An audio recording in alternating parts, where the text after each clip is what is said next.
Now, your Stormwatch 9 forecast. By the numbers, tonight, not necessarily one of the colder nights we'll have all winter long. Temperatures may go sub-zero in parts of the North Country, but elsewhere we're likely going to be in the teens to near 20 degrees later on tonight.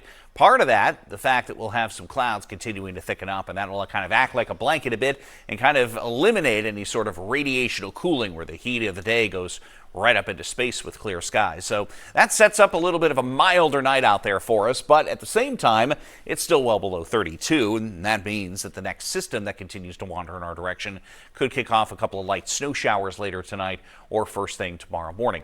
After that, one more blast of colder air comes in for Sunday evening and into Monday before temperatures start to trend a bit milder. For Tuesday, we're talking temperatures near the freezing mark, which is pretty close to the averages for this time of year. And then beyond that, we are looking at temperatures statewide in the 30s by Wednesday, and then a chance to get above 40 for a few days later this week. We're not talking 50 degrees. We're not talking mainly sunny skies for a lot of these days, but at least temperatures will go above 32 degrees, which we have not really done much of over the last week or so.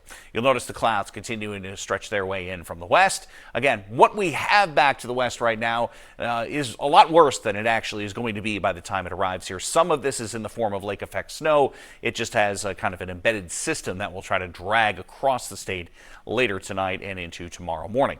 Temperatures right now ranging anywhere from the mid-teens in central parts of the state and now falling into the single digits across some parts of the North Country to the mid-20s in southern spots. And again, that 8 below atop Mount Washington means even a mile above, temperatures are still plenty cold. That means the next system that comes in later tonight, if you see any little bit of light snow, it'll likely be on the very fluffy side overnight. Spotty light coating of snow through about 7 or 8 o'clock tomorrow morning. And then as that system starts to move away, wind will turn back to the northwest. That will become a factor during the afternoon with temperatures very similar to what we have out there right now and what we had out there earlier today, which is in the teens up north and 20s elsewhere. As far as Monday is concerned, we're going to start off very cold in the morning. As a matter of fact, down near zero as far south as Manchester, but everyone else sub-zero except maybe right at the coastline. Through the afternoon, any sort of initial sun giving way to clouds, and here's a little band of light snow, which by late in the day Monday and into Monday night could make things a bit slippery. There could be a light coating to an inch or two out of that.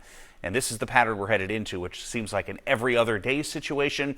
Monday, a little bit of light snow later in the day, quieter day Tuesday. Later Tuesday night, likely just cold enough that we'll see a little bit of mixing before changing to rain in southern parts of the state with a band of a couple of inches of snow up north. That pulls away on Wednesday, quieter day Thursday, and then another system tries to run in on Friday, and that will have the potential of more mixing as well. There's your 7-day forecast, which has temperatures continuing to slowly work their way up. Again, colder start Monday morning, chillier Monday afternoon.